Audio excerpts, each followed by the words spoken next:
they're used to you reacting, aren't they? It kind of gives them some power, right? You're the one who looks unhinged. But now you're not reacting. They might even sense it as an indifference. And they had nothing a narcissistic person likes less than indifference. Because your indifference means A, they're not getting as much narcissistic supply, and B, it means that you might be pulling away a little bit, which definitely triggers their insecurity. You know, we think of gray rocking as sort of like, be boring, don't respond, don't say anything. And it's almost like that's sort of, even though gray rocking is a very, almost, if you will, quiet process, you're not engaging anymore, those are sort of the things you do to gray rock. But there are things you don't do in a gray rock, and it's beyond just not talking. I recently did a video too on this idea of gray rock is not reacting. But here's another thing that gray rocking is that we often forget. And that is that gray rocking is not appeasing anymore.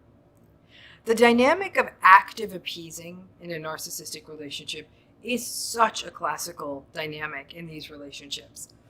Appeasing now, there's an element of appeasing that may be reflexive, part of a sympathetic nervous system response called fawning, where you're just sort of trying to sort of stay safe, and you're not even actively aware that you're appeasing, but it's what allows you to maintain the attachment to the narcissistic person and also sort of potentially avoid their rage. So let's take that piece out of it and even think more about the sort of the non-sympathetic, non-fawning kind of appeasing, but really stick with good old-fashioned appeasing, where you're actively saying like, no, it's going to be fine. Or no, I'll take care of that. No, I got it. No, you were right. You heard it right in the first place. No, I was the one who got it wrong. Like, I'm always like, I got so many things going on.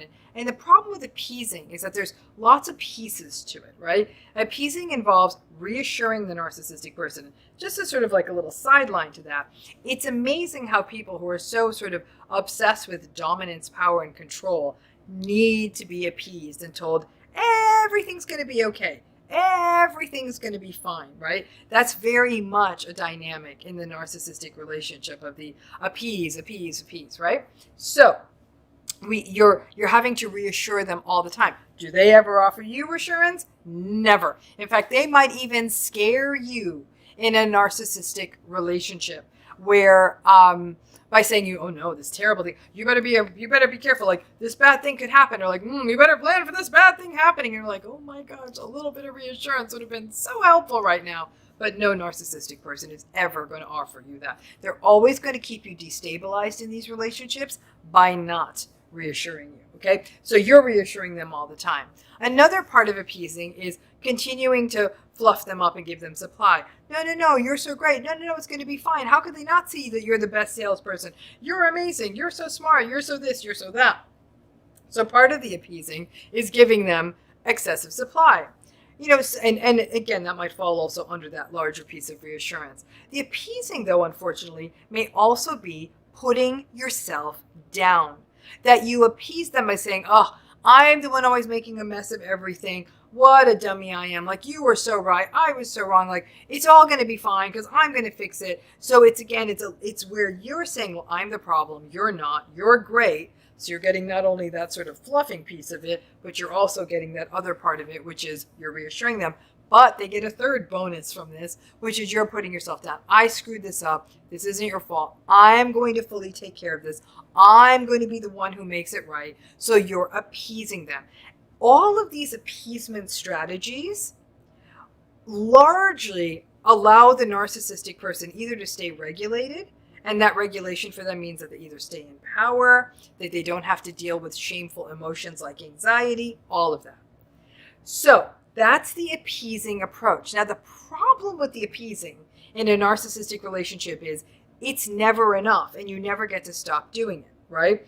So narcissistic people who might come in like gangbusters, like they know everything and they're so smart and they've got it all figured out, they don't do well with uncertainty. Now, most of us don't do great with uncertainty, but we kind of accept that this is life. We don't always get to know how the movie ends. Like, we're just going to have to sort of tolerate the not knowing. But when a narcissistic person is enduring uncertainty, they're clanging around. Why aren't they telling me right away?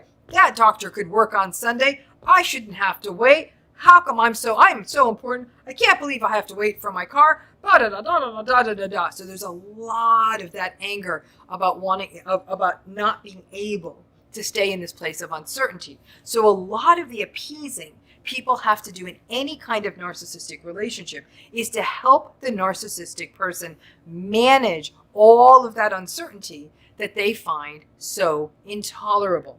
Now, you in that relationship, though, are also struggling with uncertainty. Once again, though, nobody is reassuring you.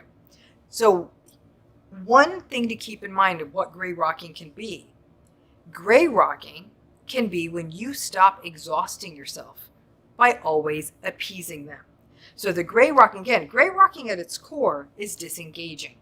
As long as you're appeasing in this relationship, you're serving a mighty big function for them, which is you are basically a human pacifier.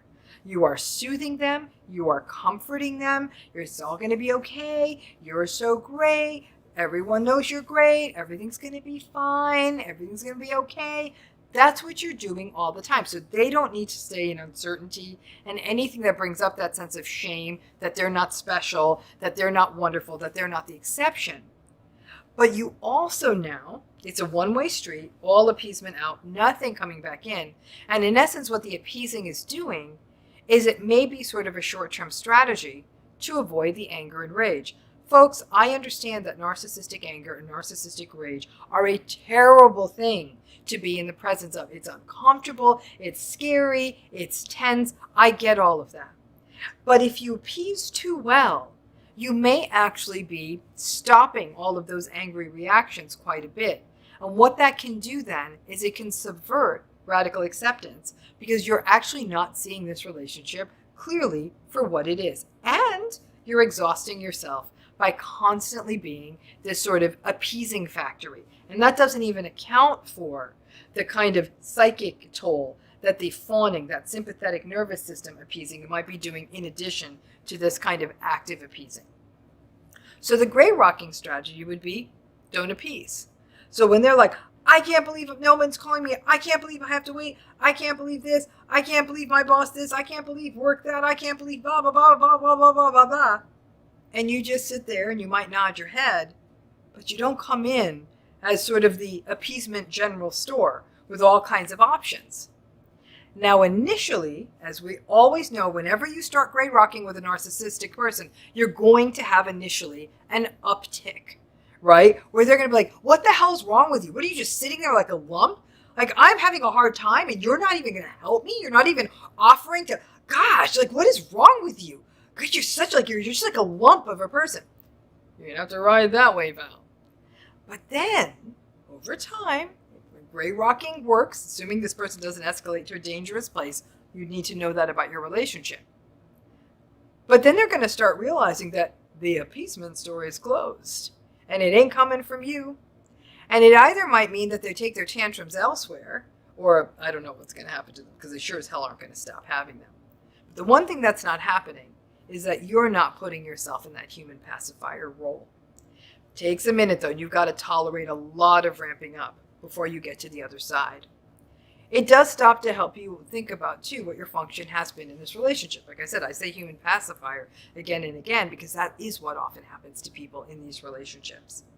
But when you can think about gray rocking in these different ways, and again, I'm not saying gray rocking is the strategy to beat all, but sometimes that sort of abrupt gray rocking of yes, no, I don't know, which can seem a bit antagonistic to the outside. Some of these other gray rocking strategies, like I said, we've talked about no longer reacting, but also the gray rocking strategy of no longer appeasing, can actually help you get some of your energy and strength back.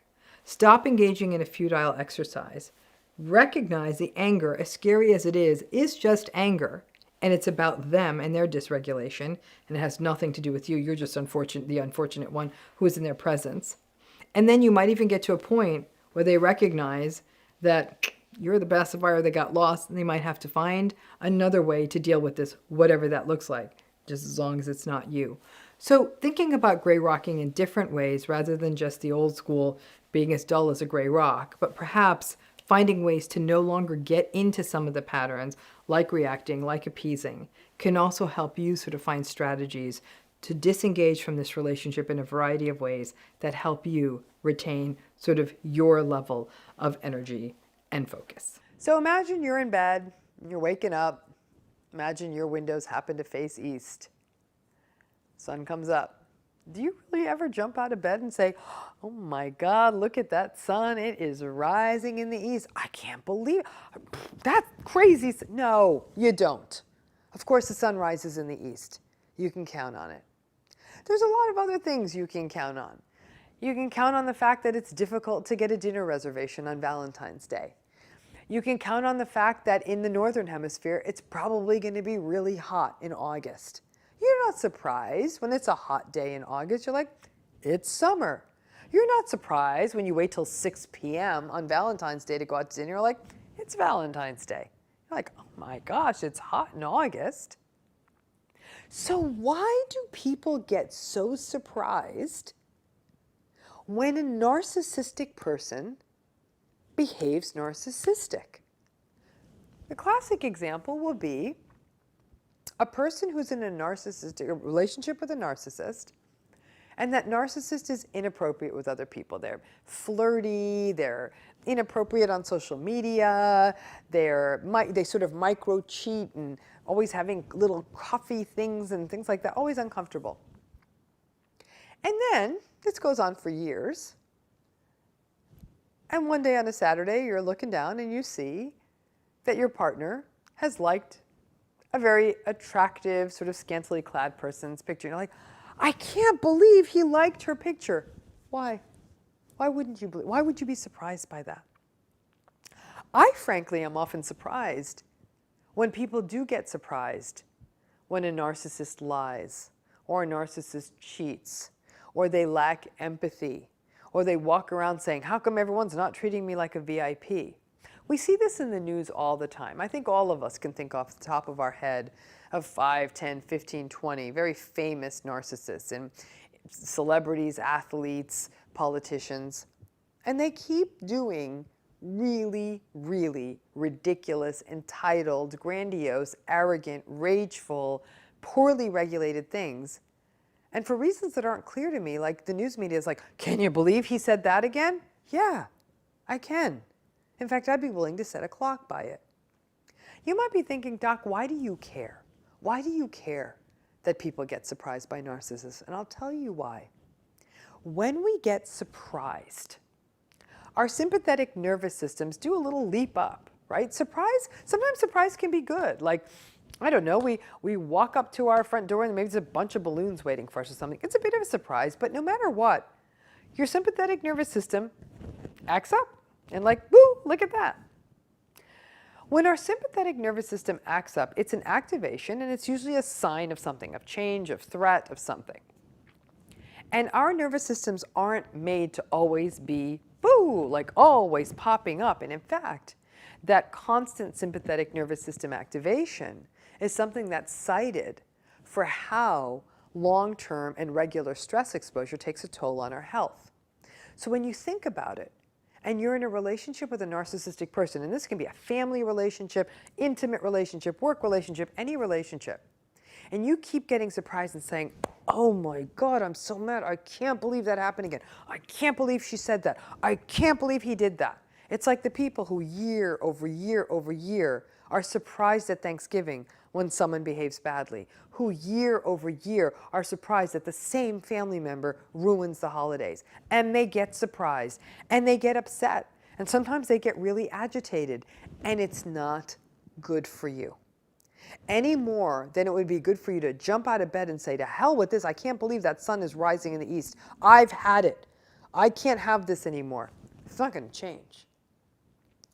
And for many narcissists, a lot of their behavioral patterns, especially the really difficult ones, the unempathic stuff, the entitled stuff, the chronic validation seeking, the inability to regulate themselves in the face of negative emotions, those kinds of situations are going to happen all the time.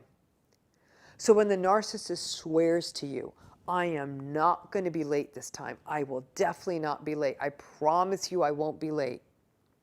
And they stroll in late. Instead of saying, I can't believe it. I can't believe you were late. How can this be? Instead of that, sympathetic nervous system getting jazzed up, you shrug. And you know this is how it's going to be. You get kind of an added bonus when you don't get surprised, Because here's where it gets interesting. Narcissistic people really thrive when there's sort of strong negative emotion in the room. They're really good fighters. And in fact, when you get agitated about something and upset, I can't believe it, that's often when they start the gaslighting. Oh my gosh, you're overreacting. You're being too sensitive. Why are you being like this? And now you reacting to something that's wrong or unjust or inappropriate is turned into you being labeled as a disturbed, crazy person. It doesn't feel good, does it? So the fact of the matter is that getting mastery of the consistency of narcissistic behavior is actually one of the best tools you can learn and practice. Because when you stop being surprised, he's late again, expected it, you might actually be able to compensate for it in a way ahead of time. You know they're always going to be late to dinner? Make sure you eat a little bit something so everyone's not starving to death. You know they're not going to show up? Let the waiter know ahead of time that probably the next person in the party isn't going to come. You know they're not going to come to your kid's soccer game? Let your kid know, you know what, I'm not so sure that mom or dad's going to come, but I'm here. And if they do come, well, great. You prepare the people in the room so that the whole evening or day or opportunity doesn't get wrecked. The added benefit of you being in mastery of this surprise reaction not only means you feel healthier, but also it messes with the narcissist a little bit. They're used to you reacting, aren't they? It kind of gives them some power, right? You're the one who looks unhinged. But now you're not reacting. They might even sense it as an indifference. And they had nothing a narcissistic person likes less than indifference. Because your indifference means A, they're not getting as much narcissistic supply, and B, it means that you might be pulling away a little bit, which definitely triggers their insecurity. It can actually really clean up the power imbalance of a relationship with a narcissist when you don't get worked up as much. It can be really hard to do because obviously these things may be bothering you. Listen, if you have east-facing windows, you also may be bothered by the fact that the damn sun blows into your window every morning and wakes you up. You bought the house. It faces east. I'm telling you to do the equivalent of get better drapes, get better shades on your windows. These things may bother you, and find other places to talk about them. It might be in therapy, it might be with friends, it might be in support groups. But radical acceptance means that you recognize this is how it is, you change your expectations, and you do not give the narcissist the satisfaction of your surprised reaction, but more importantly, you don't put your poor psyche, body, and stress response system through the headache of constantly having these nervous system upticks that come from being surprised. Listen, surprises are great. There's nothing lovelier than getting a present from someone and not knowing what it is, from finding out that you left 20 bucks in a pair of jeans that you're pulling out of the washer. Those are good surprises. I'm down with good surprises. But what I'm not down with is being surprised by something you can count on, and especially when that surprise is something that disappoints you and hurts you. Once you learn to adjust to the rather bleak territory of what a relationship with a narcissist is, number one, it becomes a wake-up call to cultivate other healthy spaces in your life where the surprises are good ones. And number two, to stop getting so surprised and bent out of shape every single time the narcissist behaves according to formula. They're not going to change. But it reminds you to start doing the things you need to do to take care of you in these situations. And the final bit you get from this is the less you get surprised, the more you mentally train yourself that this relationship, there's not a lot of there. And for some people who are teetering on whether they're going to distance themselves, leave the relationship, distance themselves, or cut off from family, or leave a job or something like that, this might give them more of the fortitude to really think about this in a whole way. Instead of bringing all that emotional energy of surprise to the relationship, instead, they can create some distance from the indifference that comes from no longer getting surprised. So keep that surprise for something a lot more fun, like balloons at your front door, and don't give it away to the narcissist. Have you ever felt jealous in a narcissistic relationship? Let's start with intimate relationships, because I would be shocked when if I see a narcissistic relationship where there's no jealousy. It would make me doubt if it even was. First of all, narcissistic partners are often shady. They just sort of feel entitled to doing what they want to do, and they don't care how it affects you.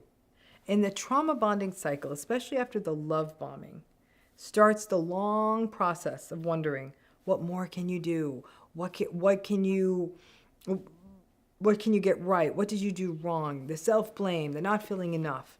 So even though your thinking mind gets to a place where you know that their shady, betrayal-laden behavior is all about them, that emotionally triggered mind that you have wonders what's wrong with you.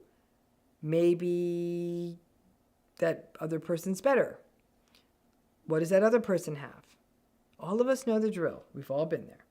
And narcissistic people play this. Even if they aren't actively betraying you, they'll often drop things in to test you, keep you on your back foot. You know what? Like, gosh, Mary told me I look good at work again. That new assistant is meeting us at the convention. I saw my ex. Their social media is shady and sinister as hell. And they do the harding engaging with people they probably shouldn't. As a result, your jealousy works for them. It creates an invigorating sense of competition for them. Narcissistic folks derive a lot of power from triangulated systems, and it's a clever ploy by them. If it seems that someone else is interested in them, then all of a sudden that narcissistic person gets a lot more interesting, even when it's abusive.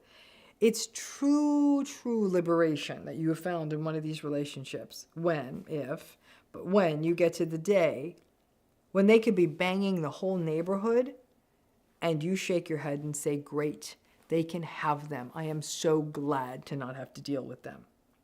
But before you get to that, there can be lots of jealousy. The problem with jealousy is that it strengthens and it magnifies the trauma bond. You don't want someone to have a relationship that's yours, right? Even though that relationship's not good for you. It's like anything.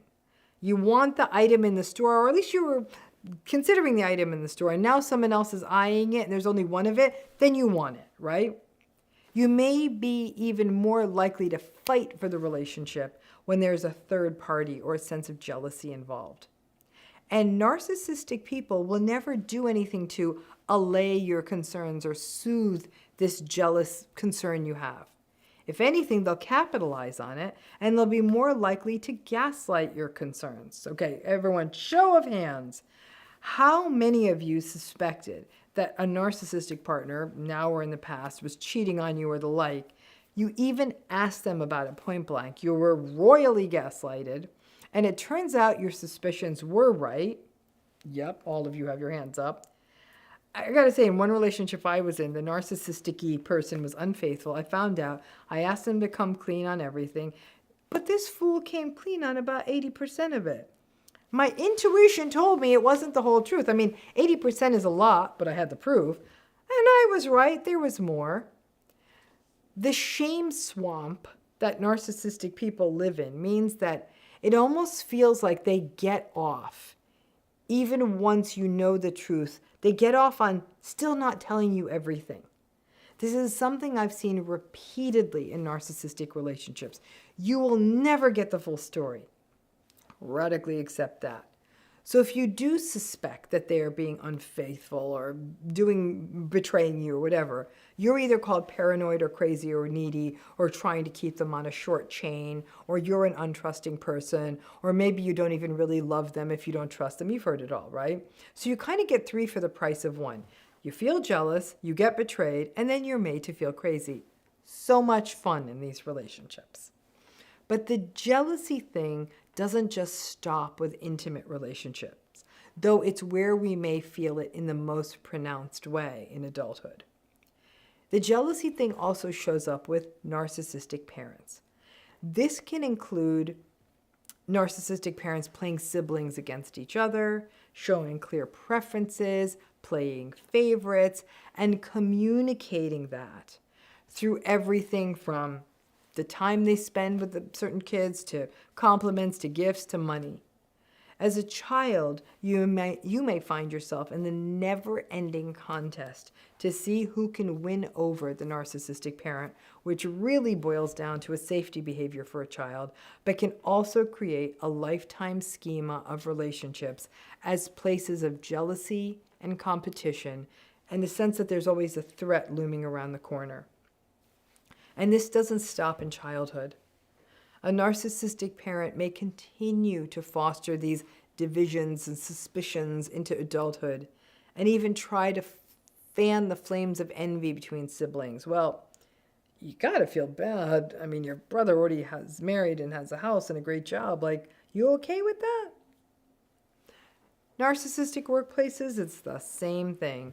The triangulation, the gossip, the undermining, and especially things like the favoritism all mean that you will see people who play the game with the narcissistic boss, that they get advanced more quickly, they get more perks, they get more recognition, and it can foster a sense of jealousy, which the narcissistic leadership will actually welcome because it creates competition and conflict, which are conditions under which narcissistic bosses thrive.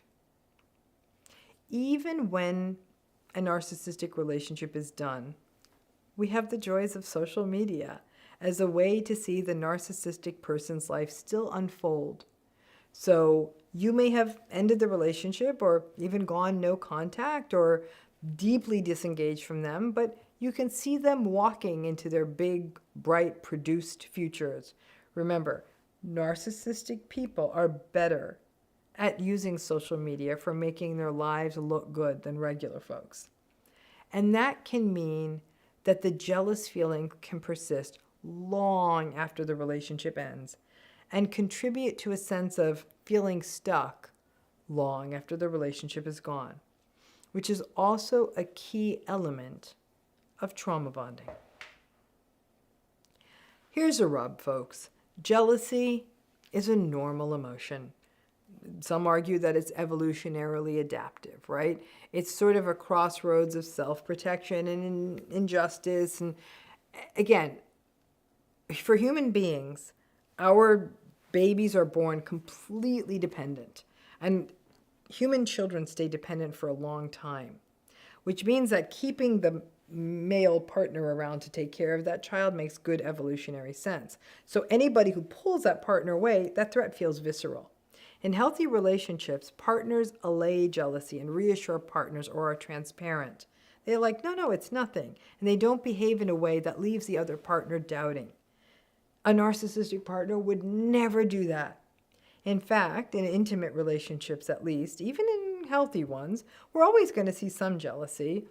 Let's say your partner is working lots of late nights at the office trying to make a deadline, and one of their colleagues they work with is actually attractive. And even though you've met them, and they know you're together, and you've met their partner too, there's a little bit of a pang. Or you have a partner who works in an industry where they're in proximity to lots of attractive and interesting colleagues and networking. Or you have a partner who is clearly attractive to other people. In healthy relationships, even when we feel safe, that can create a little pang in us. And though that pang typically will pass quickly when there is trust, and frankly, may even keep a little spark in the relationship. And one could even argue that when jealousy is fully gone from the relationship, gone, you don't feel jealousy at all, maybe all of the juice is out of the orange. Jealousy in narcissistic relationships is worse for the not narcissistic person, because odds are that you have been betrayed in some way, shape, or form multiple times in this relationship. In most cases, the jealousy is probably also well-founded. It's not just trauma bonded. But again, while jealousy is normal, being gaslighted about it is not. Being made to feel like you're a crazy person, about a circumstance that they are actively creating borders on sadistic. But that's these relationships. And again, when you feel jealous, that's a huge source of supply for the narcissist, because now they know that they kind of, again, got you on your back foot. So if you've ever felt jealous in a narcissistic relationship, you are not alone. In fact, if you're a person who has not felt jealous in a narcissistic relationship, then you are actually an outlier. It sadly firms up the trauma bond too. It leaves you feeling destabilized, and it's made worse by the gaslighting. And it can leave you fighting hard for something that is not good for you. And one day, when you get to that point, when you are no longer jealous, but sort of disgusted and kind of glad that they have someone else to keep them busy, that's a good day. It's a really good day, especially if you get out of the relationship. The key is to not be mad at you if you are jealous. Jealousy is normal, and getting out of these relationships is psychologically and logistically very difficult. And what can feel like the ultimate stuckness is if you really feel like you can't get out of the relationship. Money, stigma, safety, even kids, whatever it is, and you're struggling with the jealousy, and they're actively contributing to that situation, there are a few things that feel worse. And the rumination can take over your time in such a way that you feel fully distracted from your life. But feeling jealous in a narcissistic relationship is normal. And like I said, they often actively create the conditions. Your jealousy simply becomes their supply. So when I talk about forgiveness, and then we think about it in line with narcissistic abuse, and what happens to people in emotionally abusive relationships when we're talking about it in terms of forgiveness is a really fraught area and a difficult area. I've been very clear with all of you about it and my thinking. I do believe forgiveness is a very personal journey. And I also believe forgiveness is not required. I think you can heal from narcissistic abuse without forgiving. And I think this is especially important if you're going to have ongoing contact with the narcissist. Remember, for people with narcissistic personalities, they take forgiveness and they don't view it as a gift.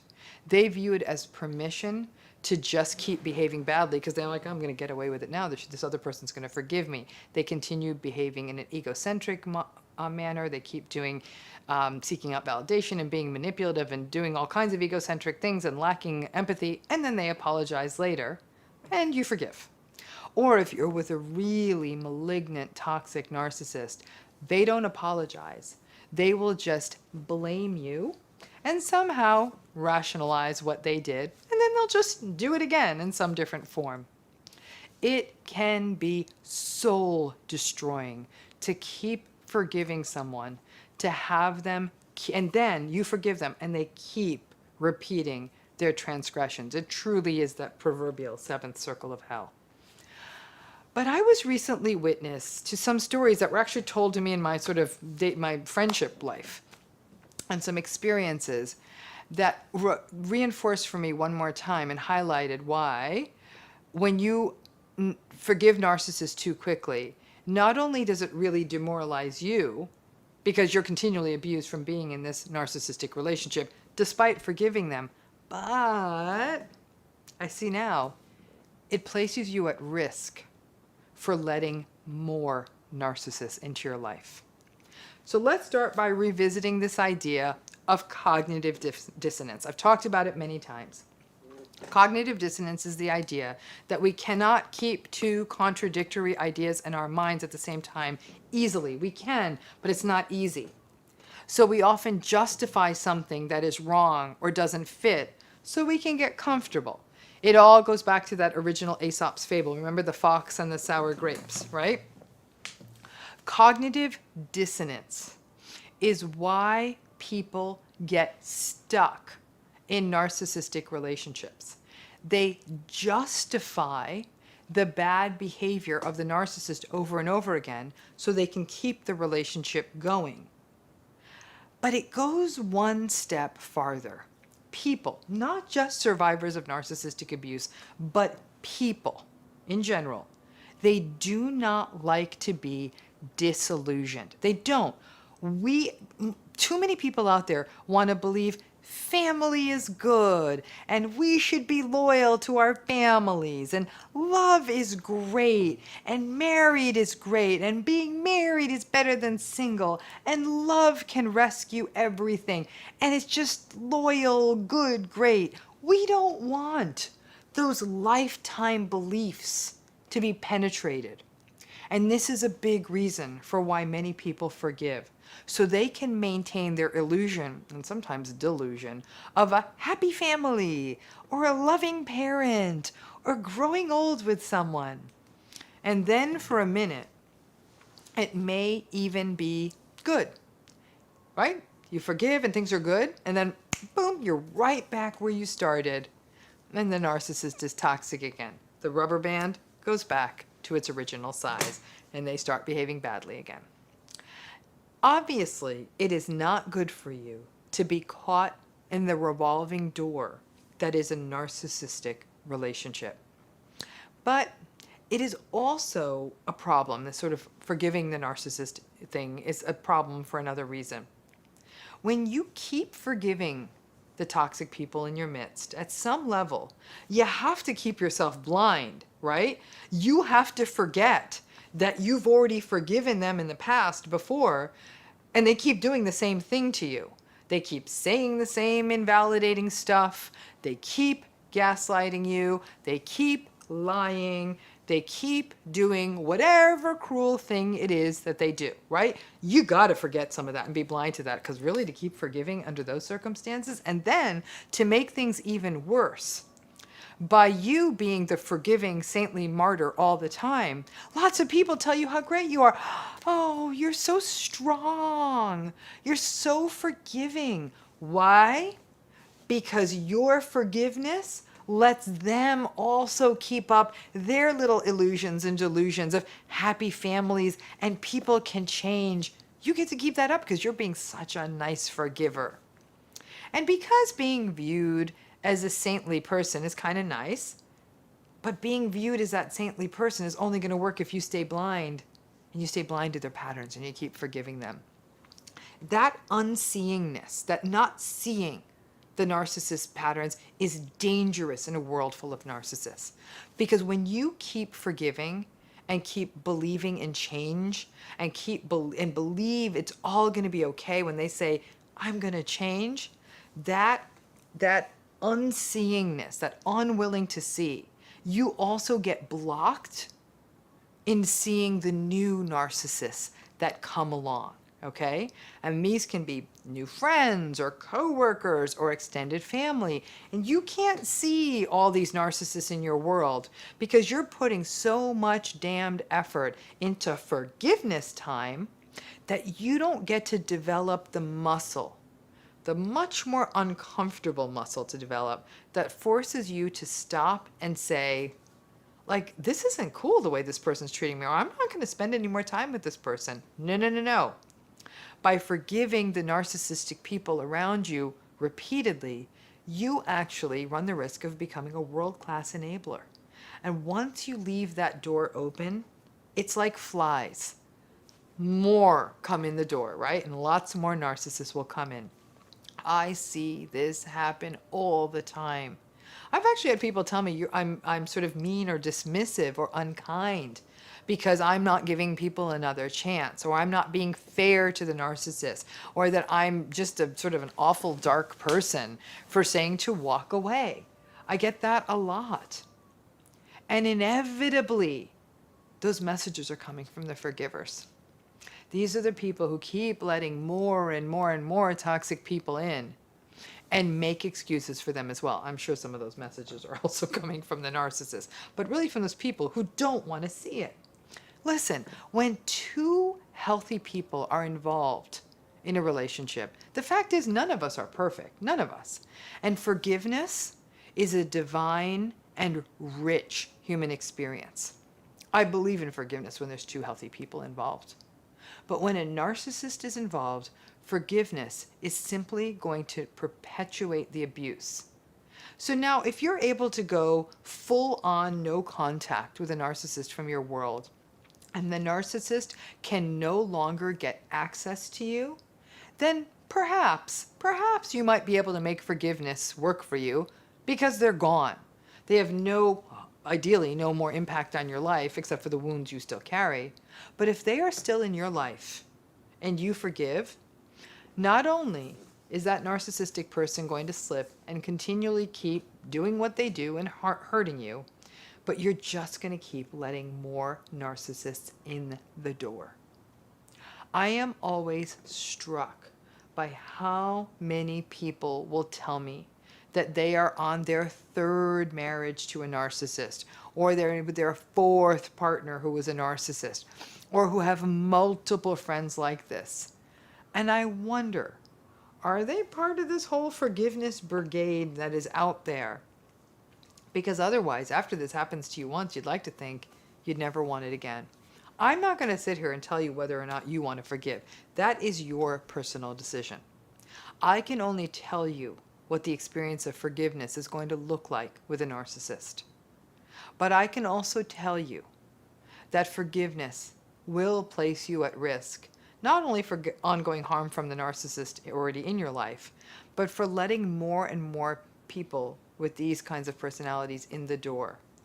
And the more difficult people you are exposed to, the greater the toll will be on your mental and physical health. So keep in mind that you do you forgive narcissists all you want, but it carries risks, and even risks you didn't consider. Not just the ongoing shenanigans of the narcissist you know, but sadly, introducing a lot more narcissists in your life that you didn't know, and not being able to accurately identify the people already in your life who have difficult personalities. I consider it a win when somebody really does the deep dive on narcissistic abuse in their life. They're willing to identify it, set appropriate boundaries, and then they're like, holy cow, this is my sister. This is one of my close friends. This is my colleague. I always wondered why these relationships were exhausting. These are really painful reckonings when you open your eyes and you recognize that perhaps all that forgiving you were doing was letting a lot of people in your life get away with a lot of harm on yours. Thanks again for tuning in. We look forward to having you share in the ongoing content we share on this channel. Bye-bye now.